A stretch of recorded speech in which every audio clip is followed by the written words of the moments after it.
Thank you, Nate, again. Thank you Uh, so much. so it's a pleasure to introduce Dr. Bill Nichols. Dr. William Nichols is an associate professor of Spanish literature and culture at Georgia State University and chair of the Department of World Languages and Cultures.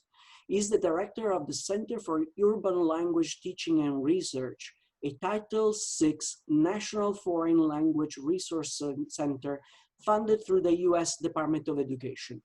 Dr. Nichols served as president of the Association of Departments of Foreign Languages in 2017 and was also a member of this association's executive committee from 2015 to 2018.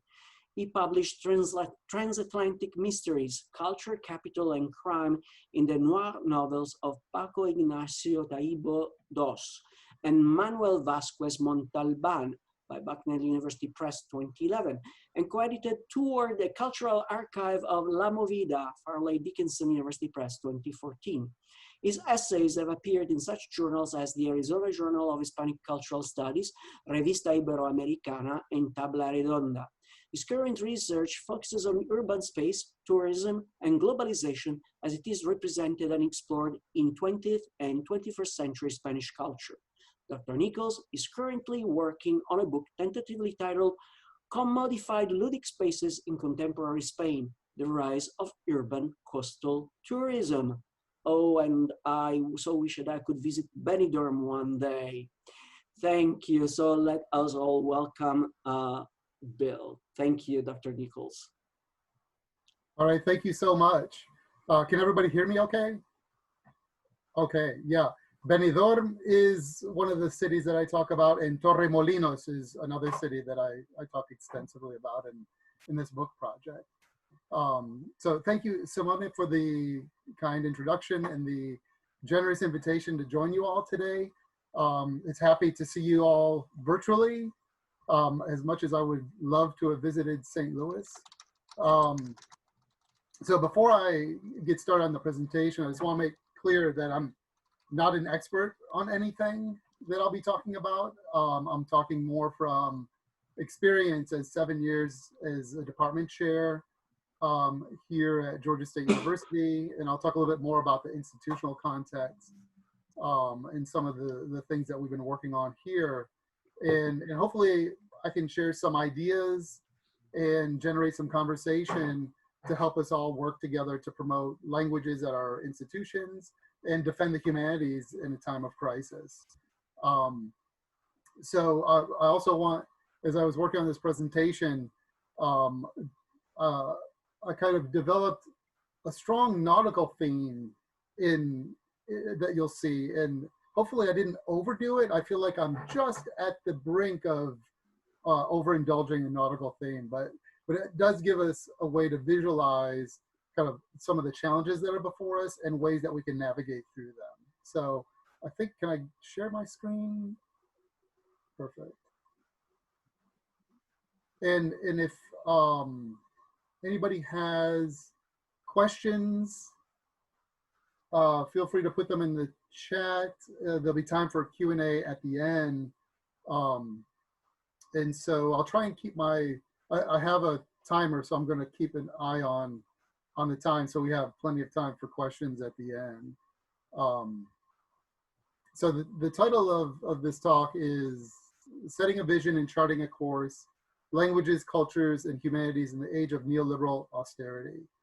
So, you know, I think a lot of us are facing challenges at all kinds of types of institutions. We're at a large Research One public university, and the challenges here are maybe different than what some of the challenges you all are facing at St. Louis University, but I think there are points, kind of tangential points where we overlap, and you know, we can talk about that. So as you can see, the nautical theme is present, right? So I want to give you an idea of the route that we'll take on this journey in this short presentation. So I'll talk a little bit about my background in the institutional context, a little bit about the experiences that I've had, and then kind of as a framework talk about the neoliberal context of higher ed. I think, you know, we've all been reading the Chronicle inside higher ed. We've all seen the news, and I think we're all familiar with kind of what has come to be, termed the age of neoliberalism or globalization, let's say. Then kind of, I want to name some of the challenges that we face and see if any of these resonate with you. I've done a number of consultancies through the ADFL, and as I've gone from university to university to talk with language departments specifically, it's very clear that the challenges that are faced at one department are not unique to them. And so one of the main messages I would hope you take away from this presentation is that you're not alone in whatever difficulties the department is facing within the institutional context, whether it's budget or curriculum or what have you. So these are very common challenges that are seen elsewhere. And then, of course, the million-dollar question is what can we do about these challenges, and what are some strategies and recommendations? So I tried to include some takeaways. And again, I don't have all the answers. We're still figuring things out, and there's still challenges, but there, I'm the kind of person that's always seeking solutions, and I don't spend much time complaining or bemoaning a situation, but rather looking for action. So I'm very open to suggestions for actions to pursue and doors to open or knock down if need be. And then at the end we can have Q&A. And I don't know why I have a question mark after Q&A. We will definitely have a Q&A. So who am I? Which may be a question you're asking yourself, like, who is this guy? So I'm chair of the Department of World Languages and Cultures at Georgia State University. I've been chair since 2013. I was interim chair for a year and a half. And then I'd say I became chair instead of interim chair in fall of 2013. And I'll talk a little bit about the situation that I walked into, which was some years after the financial crisis of 2008, but we were still, and we are still dealing with the after effects of 2008, and now the imminent effects of kind of coronavirus on our department.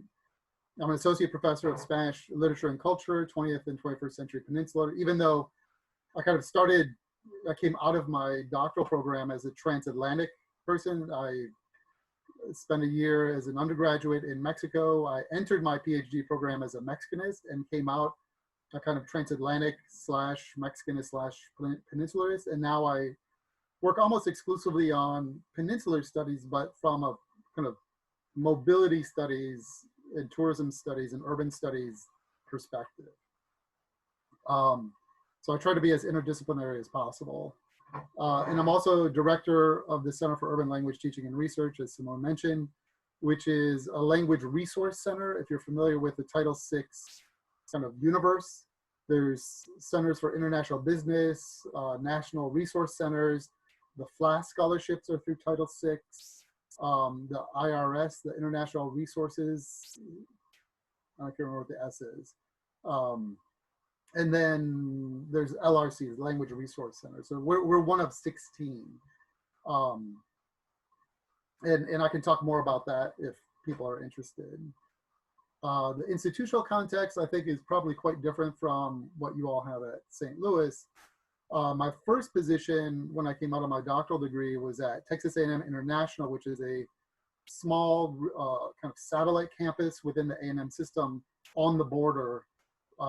6,600 students, 95% Hispanic. I mean, Spanish was the main language there, kind of Spanglish at times. And 65% of students were Pell Grant recipients. And here in Atlanta, we have 52,000 now, which is divided between a perimeter college, which is actually 5 campuses, which is a 2-year institution. It was a community college that was consolidated. I'm sorry, I have to use the right neoliberal terminology. It was consolidated. It wasn't absorbed. It wasn't a merger. It was consolidated. So there's 22,000 students at the 2-year campus, and the vast majority of those transfer into the downtown campus, which has roughly 30,000 students. And so we're in the heart of Atlanta. often people ask me, "Oh, so you're at UGA, or no, you're in Athens?" I said, "No, we're downtown Atlanta. From my office, I can see Mercedes-Benz Stadium, CNN, the Capitol building, um, you know, the world of Coca-Cola, the aquarium. So we're right in the heart of downtown. So one of the things we've tried to do is really leverage our location. We're close to businesses, governments, Peace Corps is around the corner. So, you know, nonprofits, government agencies, etc. And 57% of our students are Pell Grant recipients. So there's a specific profile of students. A lot of our students are non-traditional. So, you know, we have to think as a department about what the needs of our students are. And I can talk a little bit more about that later on. So one of the things that I would say from the beginning is to think about your institutional context. As you're trying to forge a vision and advocate for your department, how does the department align with the, say, the university's strategic vision, the college's strategic vision, and how does it kind of mold to the institutional context of the students, the location of the university, etc. So within, you know, as we think about the kind of neoliberal uh, context or landscape that we find ourselves in, you know, there's this great quote by Lawrence Bush, who has this short but really powerful book called Knowledge for Sale. And, you know, I think we may or may not have all heard terms like ROI, RCM, LOAs, RPGs. You know, there's certainly no shortage of acronyms in neoliberal vernacular. But if you Google online, there's also websites that are called academic bullshit generators. So you can create titles for yourself that have this kind of neoliberal lingo to them, which are fascinating. You know, allocation of existing resources or reallocation and things like that. You know, so there's a lot, you know, between acronyms and this crazy lingo that, you know, even now, for example, there's a voluntary separation program at GSU, which is it's a retirement incentive. Just call it a retirement incentive. Why does it have to be voluntary separation? But, you know, I guess as language specialists, we are particularly sensitive to those kinds of turns of phrase and their idiosyncrasies, or at times idiocy. But often what we see is that this language about, you know, return on investment and data-driven analytics and you know, metrics and things like that, we perceive this as a foreign language and we reject it. And so one thing I would really encourage us to keep in mind is this is the language of upper administration at the universities, and especially as language experts, I think we're in a particularly privileged position to learn that language, speak that language, and communicate through that language kind of the needs of our department, the relevance of our departments. And so I would encourage us not to be cynical and just outright reject that language, but learn how we can speak it and manipulate it and communicate in it to better defend our departments. Now, if you're not familiar with Chris Newfield, I would encourage you to take a look at, he talks specifically about public education and the relationship with state allocations and whatnot. But he's kind of a leading voice on the kind of neoliberal context of higher education. He has a great blog called Remaking the University. It also has a really active presence on Facebook. And so it's a group and people will post in there. And so if you're reading the Chronicle and Inside Higher Ed, also look at the blog and the Facebook group. Like there's tons of information if you want to be kind of up to date on what's going on in higher ed in terms of economics and finances and budget. That he's the guy, and his blog and the Facebook page are the places to look.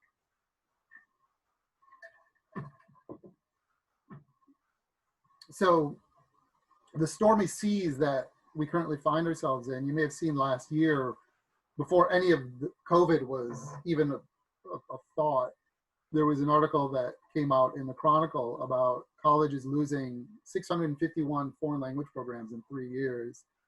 So, and this is through the MLA Language Enrollment Survey. And that's, so every 3 years, the MLA does this language enrollment survey, and to see, it's a fall semester, and I think now they've incorporated summer, and you can find the full report and the short report on the MLA's website. But there's been since 2010, there's been a steady drop, a pretty precipitous drop. And I won't get into the exact numbers, but what's been clear is that the drop from say 2010 to 2013 was not an anomaly. It wasn't just a blip because of the 2008 financial crisis. It was, this is the new reality, right? And now I'm sure you've all seen the news of programs being cut as departments or universities are trying to figure out how to balance budgets, where the cost savings measures are as COVID kind of ruins university budgets. And so languages are, French programs, Italian programs, you name it, are being cut at universities across the country. And I think we're going to see more of that. So the 651 programs, I think, will pale in comparison to what we see 3 years from now. And when the next report completes in 2019, or when the next report comes out after the 2019 census survey. So it takes the MLA a little bit of time to process those. At the 2018 MLA in New York City, I ran a workshop with the president. At the time I was president of the ADFL. I ran this with the president of the ADE.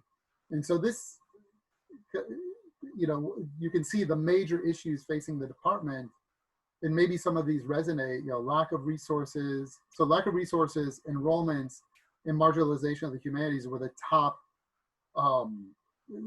concerns. Now, and this is maybe the details behind the 651 programs that were lost, right? This is kind of, now we're seeing the fine grain. But all of these issues are interrelated. Unclear department vision, low faculty morale, the loss of faculty lines, and depending on the institution, one may be a greater concern than another. But you can see there's, there were 30 or so participants in this workshop, and these are common concerns and issues facing department. These are the challenges. Then when we asked what the goals they have for the workshop, the top three were strategies. So it's truncated there, but it was strategies for working with deans, provosts, upper administration. So often chairs, and this was a workshop for chairs specifically, the chairs felt that they knew they had to work with upper administration, but didn't know how to.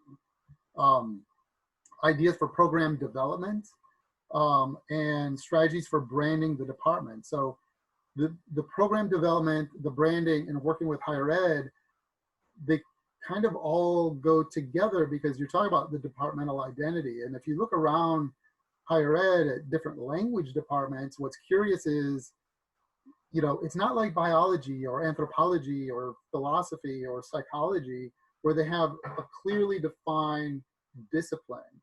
And they have organizations that, for learning outcome assessments, it's very clearly defined, or for academic program review, the kind of metrics are established through their official organizations for the discipline.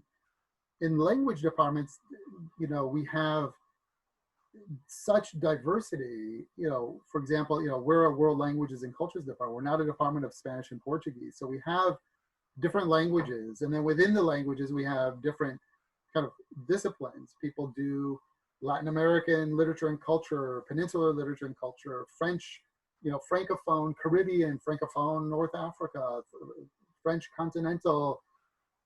I mean, and then within that, you can have people who do second language acquisition, applied linguistics, cultural studies. Do they do film studies? Do they urban studies? Do they do tourism studies? So this diversity makes it hard to have a clear definition and a clear sense of the horizon that you're moving towards. So, and then, so how does if you do have a sense of identity, well, how does that manifest in the program, in the curriculum? And then how do you brand that? How do you respect the diversity of the department, but at the same time forge a common purpose? That's really what I've found to be the deep challenge to language departments. And you look at names around the country, and you have world languages and cultures. We used to be modern and classical languages. You have, I think you all are world languages, literatures, and cultures, if I remember correctly. Then you still have departments that are foreign languages and literature. So the variety of naming really is a testament to the diversity and the kind of that lack of identity or clear identity within the kind of language enterprise, let's say.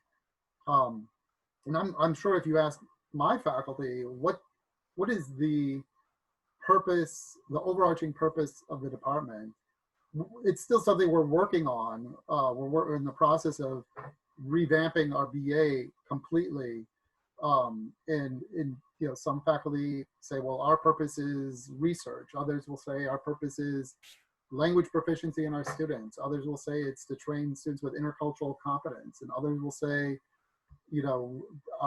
community outreach and experiential learning. So trying to kind of bring these things together, because none of them are mutually exclusive. That's the other thing to keep in mind, is these are all facets of a very fragile ecosystem that I'll talk about in a little bit.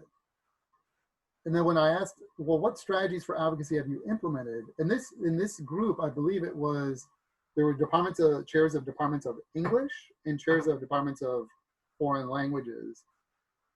But the majority, I think, of the 30 or so, it was maybe 20 or so chairs of language departments, foreign language departments, and maybe 10 English departments. So the majority were languages, which is, I think, interesting and could be kind of dissected a little bit more, right? So when I asked about strategies that they've already implemented, the top ones were curriculum revision, interdisciplinary programming, and student recruitment, which I found really interesting. So clearly looking at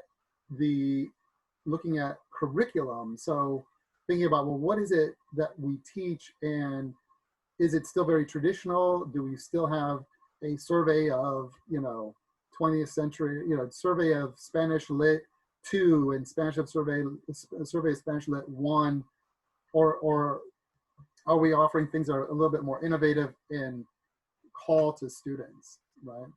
Interdisciplinary programming, we'll talk a little bit more about that in a little bit, and kind of seeking out that collaboration and showing students and the upper administration the points of convergence between what we do and what other departments do is great. And then student recruitment is, enrollments matter. I think for all of us, the coin of the realm is, the number of majors we're graduating, the number of credit hours that we're producing, and, the number of students that we're attracting. And within student recruitment, we've come to really think about this in two different ways. One is student recruitment, new students coming into the program, maybe freshmen. The other is student retention. The students who are taking our lower division courses, do they stay with us, or do we see a big drop at the 3,000 level? So how do we keep the students at the 2,000 level how do we keep them interested in continuing their study of languages? So when I started in 2013, the chair before me hadn't done a lot with kind of planning. We'd never had a retreat. We had never thought about the identity of the department. And so this is, a few years after the 2008 crisis, and so we were in this, literally in a maelstrom, in this kind of vortex, just spinning around and around, not clear of what way to go. And again, I would love to say that I had a grand plan, but I didn't. I tried to identify some short range, mid range, and long term goals that we could work toward, but we were seeing diminished resources, budget cut after budget cut, that were, cutting into travel money, cutting into supplies. We're dropping enrollments at the 3,000 and 4,000 level, which means we're losing majors. That's what that means. And so all of a sudden, we were offering 4,000 level lit courses or cultural studies courses in a semester in Spanish, and all of a sudden, 3 of them don't make. And because nobody had been really tracking the data and tracking the numbers, people were caught flat-footed and saying, well, what happened? Where did this come from? We were blindsided because we weren't speaking the language of data. Loss of faculty line. So if there's no student demand, it's very hard to justify faculty hiring to the dean or the provost, right? And so we're canceling courses, budget cuts, loss of faculty line. And here, those faculty lines were replaced with limited term faculty. So these are temporary faculty, and that you can't really depend on to build a program. And of course, this led to really low faculty morale, and we were marginalized within the college and university. And I've heard this at other places where they said, well, part of the strategic plan is internationalization of the university, but they never come to talk to us, right? And as a language experts. So there was just, especially low faculty morale. So people weren't sure what to do, how to face these challenges, and what the way out was. And we're still trying to figure out the way out. So I asked myself a series of questions. I'm trying to get a survey of the landscape and, in the midst of a storm. And so I just asked myself these questions, and I think they're valuable questions for you to ask yourselves during the retreat, as we think of interdisciplinary programs and collaborations with other units, is who are my allies? And, I would encourage you not to think only of academic units, think of non-academic units, because often non-academic units are the units that have money. Housing, for example, the Office of International Initiatives, even the bookstore, or advising. So especially advising, we found is a key ally, because we've gone to a centralized advising system. Don't even get me started on that. We've done a lot of outreach with them. So, that is something to think about. Not just, well, what departments do we have close connections with, but who are the non-academic units, and who are the community partners? Are there nonprofit organizations who value interculturally competent employees? Are those people you could bring to campus, right? And so what is the value of my program, and according to whom? Because as you start to think about it, we realize, or I realized, that the idea of value is defined differently depending on who you're talking with. Faculty in my department define value according to kind of purity of the discipline and how and research and whatnot. Students may say, well, the value is, how does this prepare me for a career? Is that clearly articulated? And if not, I'm going to move to something else. If I don't see the utility of this, then I'm going to look elsewhere.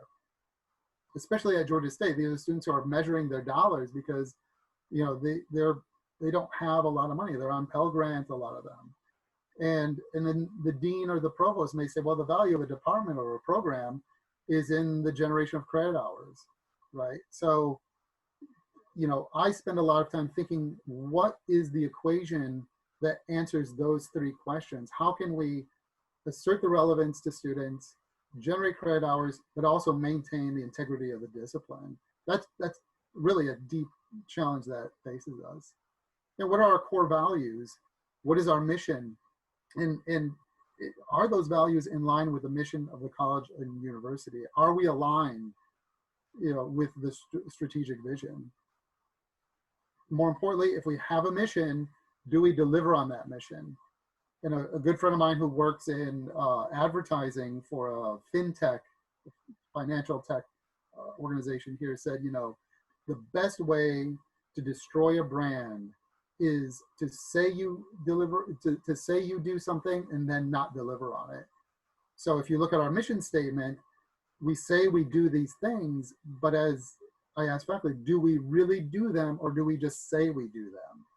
Intercultural competence, career readiness, language proficiency, etc. If we say we do that, we better make sure in our curriculum, in our programs, in our experiential learning components that we do deliver on that. And do we give what we promise we give to our strategic partners? And even like we can use the word stakeholders, right? Community partners, K through 12. These are really important people who can advocate for us, especially K through 12. These are teachers who are with their students every day. And I often joke with faculty that our students aren't born freshmen. They have a prehistory. And if we can get to them early and show them a pathway, it makes all the difference. And then, are we meeting the needs of our students? And one time in a faculty meeting, I'll tell a really, really brief anecdote, because the time is actually flying by. One of my faculty said, well, we want our students to eat filet mignon, but they want to eat pizza. And I said, hold on a second. A, pizza is damn delicious. And B, who says what we have to offer is filet mignon? Maybe it's filet mignon that's 5 years old and moldy. Maybe it's not any good anymore. And maybe we need to rethink it. But I really bristled at this kind of hierarchical thinking that, I had a little problem with. I love food. And so I was also bothered by this, false dichotomy of pizza and filet mignon. Why not put filet mignon on the pizza? That would be good. And then are we meeting the needs of our community partners? So, and I know I'm mixing metaphors. This is not a nautical metaphor, but I wasn't sure how you convey a crossroads, right, on the sea. So there's this other false dichotomy, because if often faculty will say, well, if we talk about career readiness, then we're selling out the purity of our discipline. If we change our curriculum, how do we maintain traditions? If we see collaborations outside the department, well, then does that somehow water down what we do? So often I find that departments have isolated themselves for fear of the unknown, right? And that's the fastest way to lead to disaster is isolation. So what I would, I mentioned the fragile ecosystem earlier. So all of these things, like the challenges, the strategies, and these concerns, what I talk about is this fragile ecosystem where all of these things are intertwined. So the data combined with professional development, advocacy, alumni outreach, grants and awards, teaching, research, fundraising, all of these things intertwine, and we all need to be rowing in the same direction with regard to these things. And often as chair, I tell my faculty, look, I will do the heavy lifting. I will reach out to alumni. I'll reach out to donors. But when we have an event, just show up. Little things. If we all do little things, we can help lift or move these boulders across the field. So to kind of distill this into 3 concepts, the first one is to be tentacular. Reach out to other collaborators. Think about who your allies are. in the community, in the university, and reach out to them and look for kind of cross-disciplinary programs. And it can be simple things. Like we once organized a talk by the director of multicultural affairs for Marriott with the College of Hospitality here. And so we brought her to campus and she gave this amazing talk. And there was this great cross-pollination of students in hospitality and students in languages and cultures that really opened a lot of eyes to a lot of the students and a lot of faculty as well. So kind of reach out and grab a hold of, who your partners are. And it may be surprising, people in international business or entrepreneurship or political science, there's some low-hanging fruit and there's others that maybe you hadn't thought of. And one thing that we've done is looked at the data and seen, okay, well, if we have students minoring in a language, what are their majors? And all of a sudden we were surprised, like, oh, well, there's a lot of minors that are coming from film and media. Well, let's talk with the people in film and media and see what we might do together. And, the biggest major that students were coming from was political science. And so we thought if you listen to the podcast, 99% Invisible, it's all about design. And so we'd said, well, what if we designed a curricular path for these students where, they're forging this path on their own, they're majoring in political science and minoring in the language. What if we create a dual degree, a joint degree where they can do these things together? We just facilitate that for students because they're doing it on their own. Why don't we put a walkway for them to just make it easier for everybody?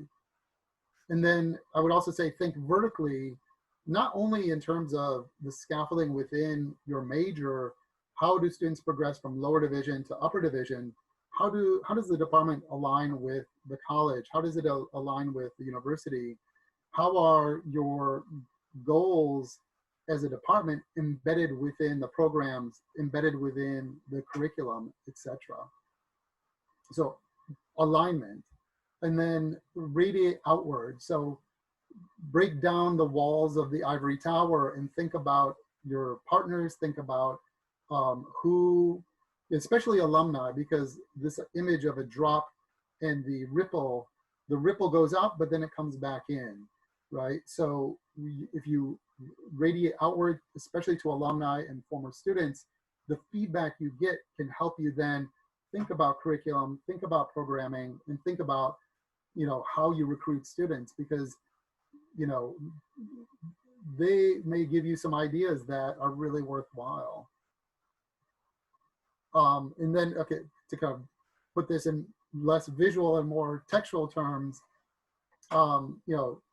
thinking about your context, forging a vision, and that, that's really truly, from my point of view, the epitome of shared governance is how do we forge a common purpose, a departmental vision, how do we dialogue and talk with each other, think beyond the limits of our own kind of sub-specialization and find a way, figure out what are the core values that tie us together and, what are those points of conversion. Work with administration, play ball. If there are things that are important to the dean, how can you contribute to it? Because that will go a long way. Use data. I've given a couple of examples of how data can inform the direction that you go in. Demonstrate the value of the discipline. Again, think of who you're talking to and how they define value, and speak their language and define it for them in terms they can understand. And that's not to say you sacrifice any quality or integrity of your programs. Demonstrate departmental effectiveness. You figure out, there's probably metrics given to you, but then also look at other ways that you can define the metrics and share them upward.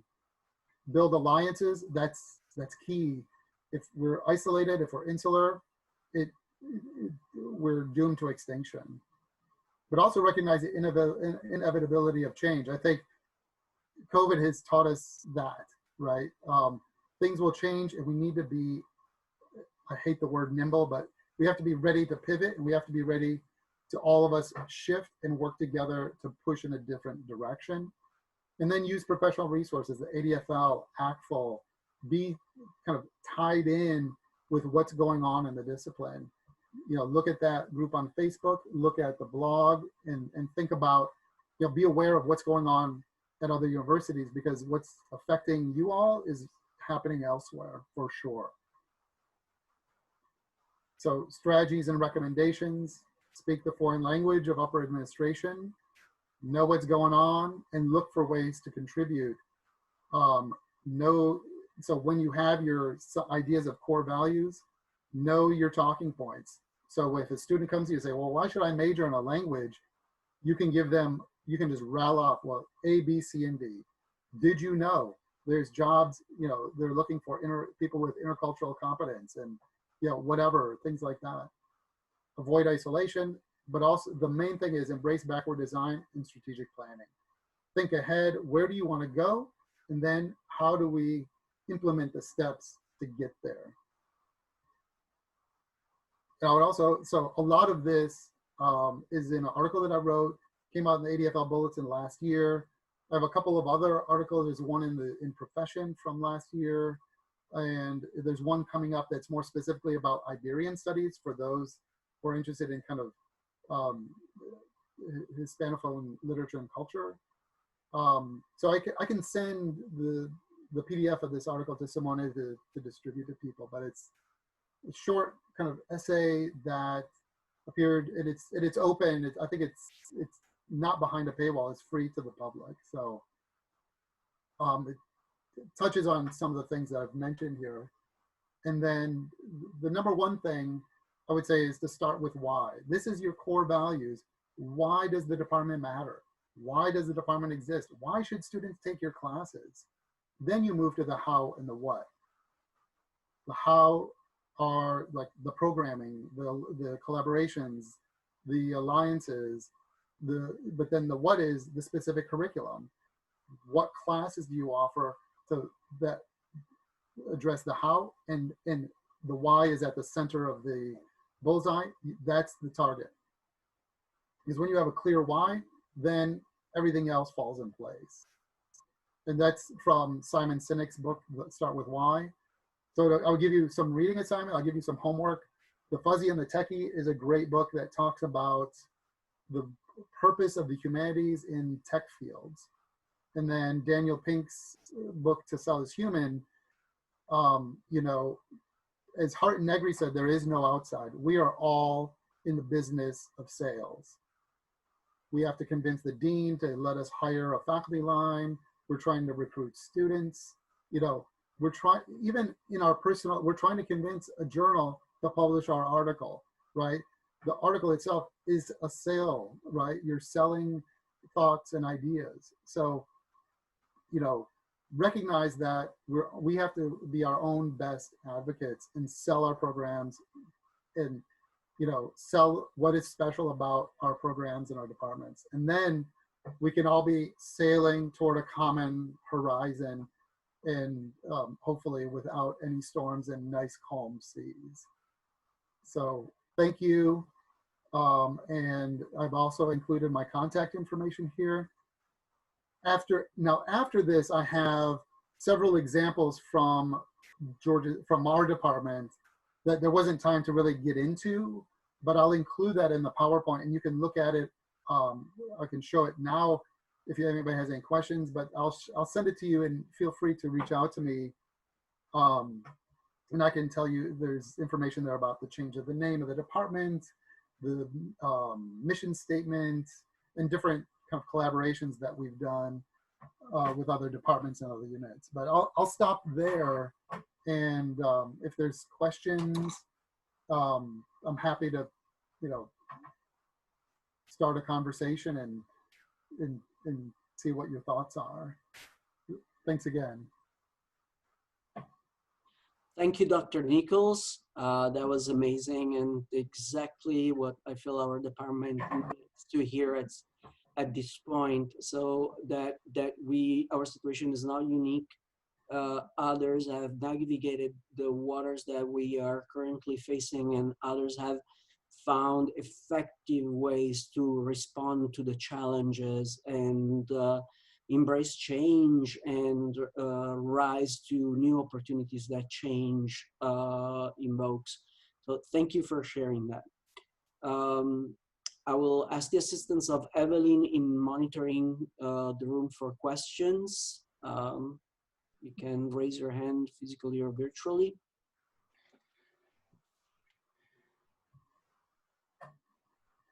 Thank you for that. I'll stop sharing the screen, but if anybody has this question about a specific slide, I can bring it back up. Can you say a little bit more about joint programs? Like you mentioned political science and languages. That is one direction that we could be going. And you know, I'm ready to, you know, be at the forefront. But you also mentioned something different and something else that I think is important, which is to break the feeling of disenfranchisement that a department might feel like our voice doesn't matter, and how important it is for everyone in the department to actually be present, do something. In our conversations, I remember that you mentioned the importance of higher ranking faculty to be in key positions at the university to show that the department matters and the department is involved. Can you elaborate on this point? So I'll talk about the first question about joint programs. We have an existing joint program that is international economics and modern languages. And so the students take 8 courses in economics and 8 courses at the 3,000 and 4,000 level, 8 courses in it's Spanish, French, German, and now Chinese. So we don't have it in all languages. And that, I mean, the story behind that is I had just arrived at Georgia State, maybe it was a couple of years after, 2006, 2005, I think. And economics approached us. It was not our idea. Our department had a very traditional idea of what our purpose was. And I remember vividly the meeting with economics, and after they left, faculty in our department were beside themselves and said they're going to steal our majors. But it's been a very kind of fruitful collaboration with them. And students who have come out of that program have gone on to be work for Delta, the city of Atlanta, the International Affairs Office for the city of Atlanta, you know, Porsche. So there's a number of, I mean, they're really well placed. So it's a clear connection. It tells a clear story about the impact of that degree. So with political science, it's another kind of obvious connection because international affairs is one of their concentrations. And a lot of, if you look around at some of the, you know, centers and the affiliate faculty, say in the Center for Human Rights and Democracy, it's basically languages people and political science people. It's like, well, you know, we should combine our peanut butter with their chocolate because that's delicious and students will really eat it up, you know. But again, I think coming back to that, the core value, it's not because there's a limit on resources, not just money, but time and energy. We're all overextended. We all have other things that we're supposed to be doing, like publishing, right? So we can't kind of forget the forest for the trees. So if we say, okay, one of our core values is to collaborate with other units, okay, then who are the units? Who has the best contacts where? And then leverage those and open a conversation. But always thinking about what is in it for the other person. What do they want? So when you approach political science or you approach a community partner, you're addressing their wants and their needs. So, you know, don't go and say, hey, I want to do this.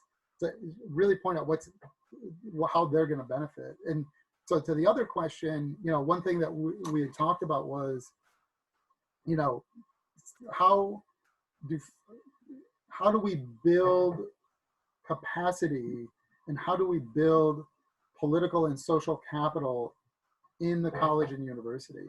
So how do we place faculty, especially senior faculty, full professors who have greater institutional memory, you know, are known on campus? How do we place them in the faculty senate on key committees where those conversations, the circle of power is there, and these key conversations are happening, and they can represent and defend the department, the college executive committee, things like that. So thinking strategically about who can we put where to really advocate for the department and have a voice. You know, and so we're still working on that. But if you look around at other departments and you think, for example, psychology at Georgia State is a very powerful department. It's the largest major, and they have people in the dean's office as associate deans. The previous dean was in psychology.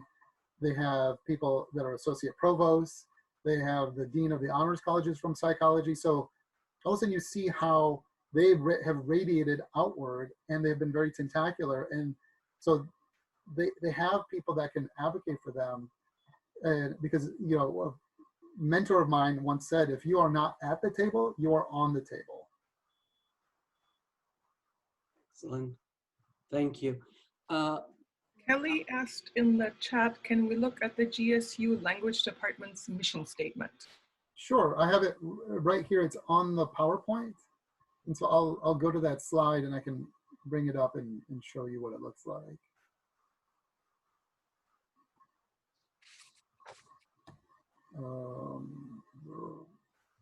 Okay.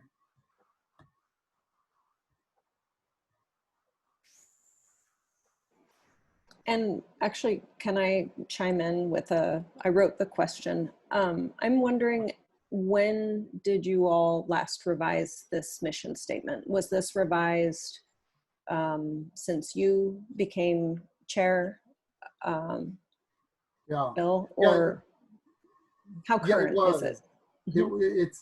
It's current. Like that's what we started with. When I first became chair, we wrote this in our first faculty retreat, the first ever faculty retreat. We did breakout sessions, and so it was a collaborative endeavor, you know. So it was a great example of dialogue and discourse, and people contributing their voice to this mission statement. It may be a little bit long, and at times it's a little redundant, but you know, there's two or three key pieces. And, you can all see it. Yeah, I'm sharing this. So we did this fall of 2014.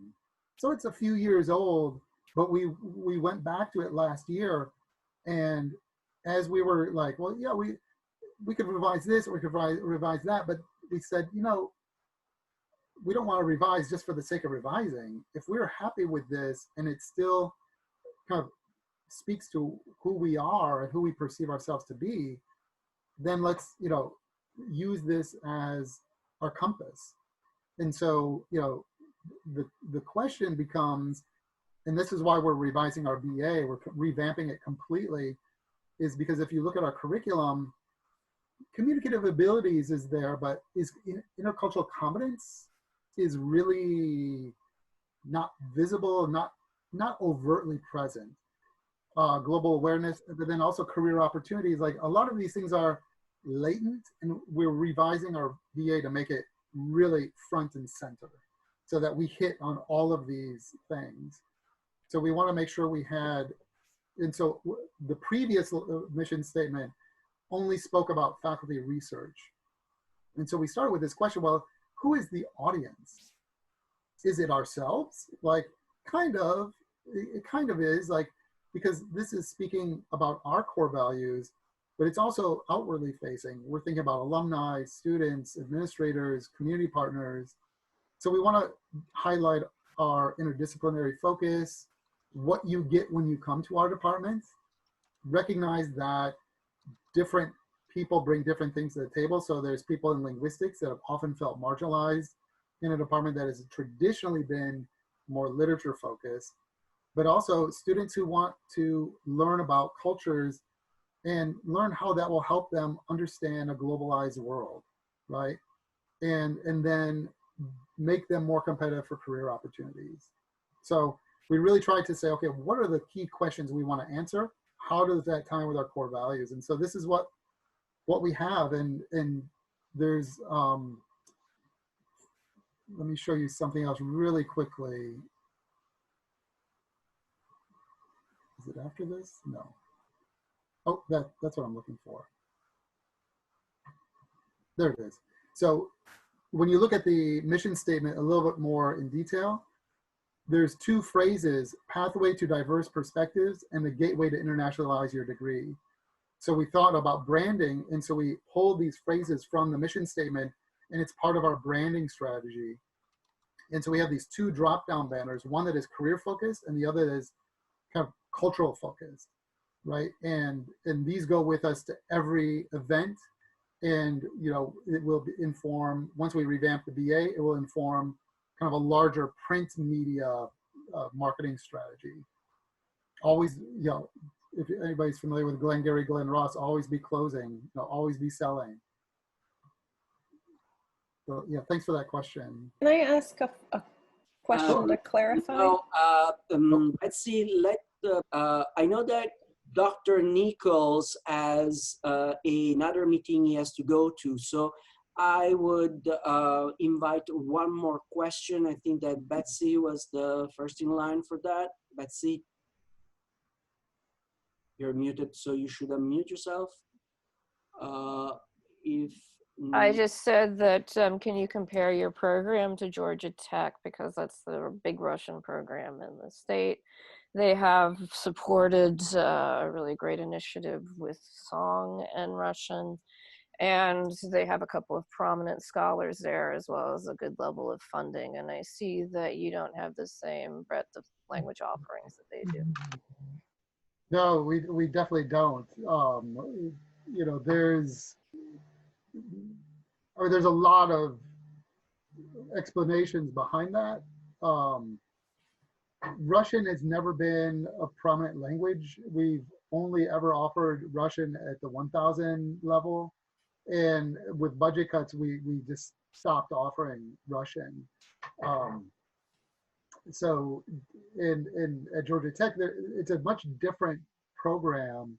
It's also a much different type of students. So often, these are two universities that are both state universities about 1.5 miles away from each other, but vastly different contexts.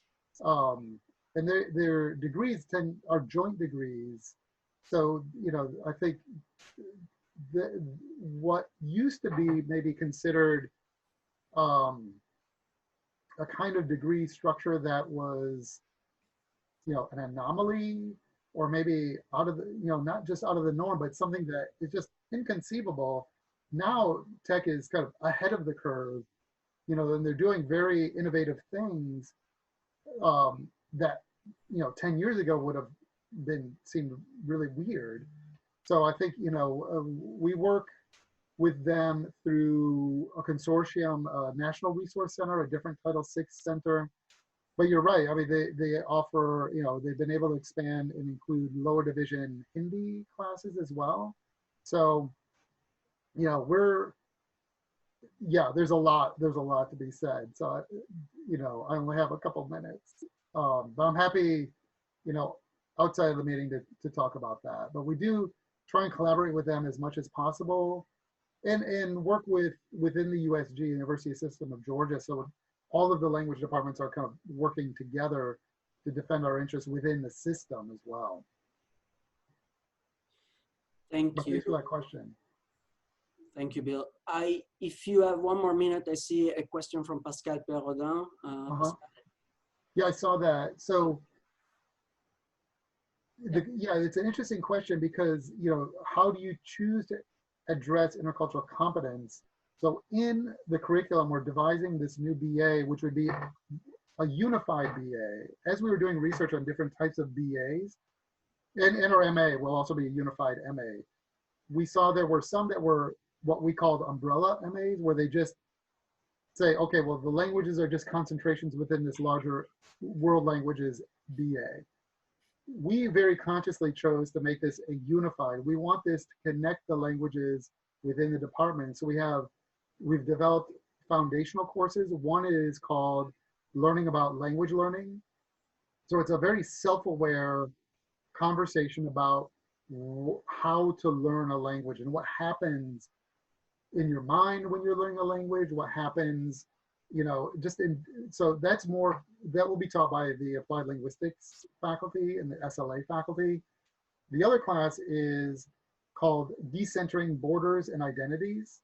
And that will kind of really address kind of reading cultural representations, reading culture, and talk about how that, how do you read the various kind of cultural narratives, whether it's the news or urban space or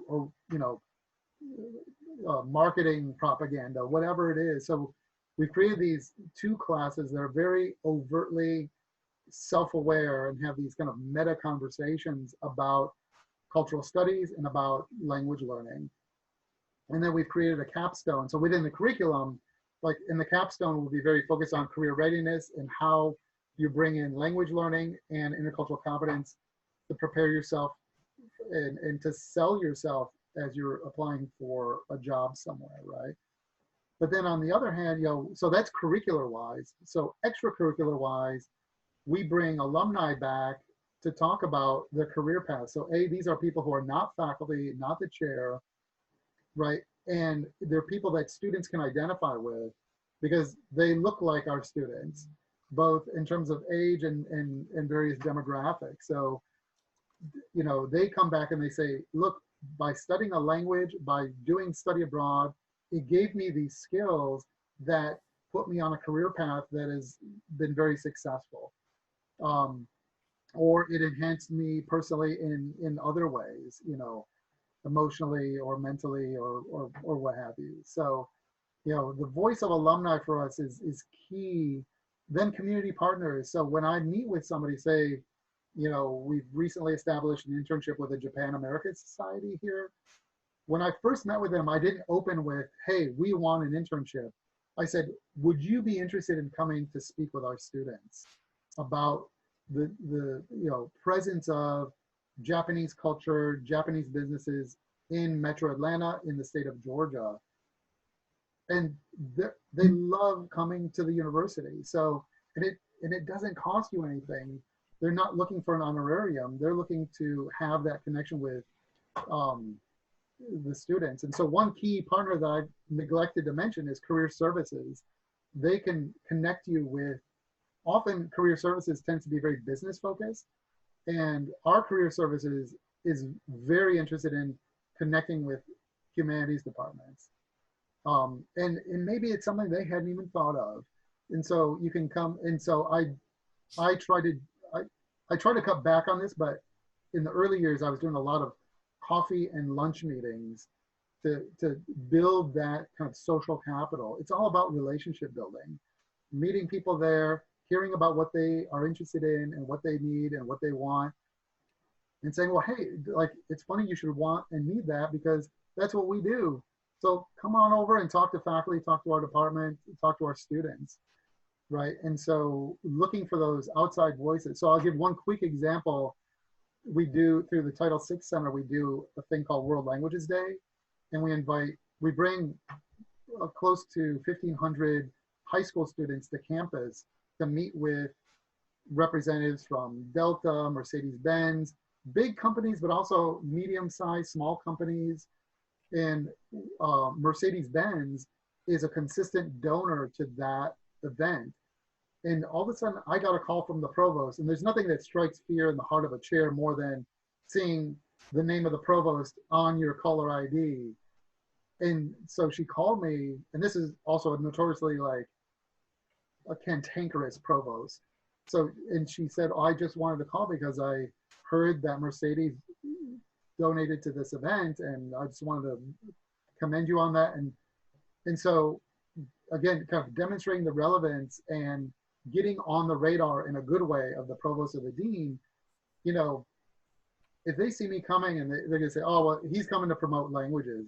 But when Mercedes-Benz puts, you know, a couple $1,000s towards an event, that carries a lot more weight with the dean and the provost, right? So finding those key voices to speak on our behalf is really important. And so one thing that we've done is we established an alumni and friends advisory board.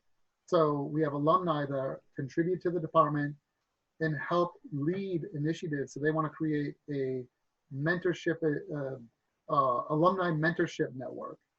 And so connecting current students with alumni in different career fields.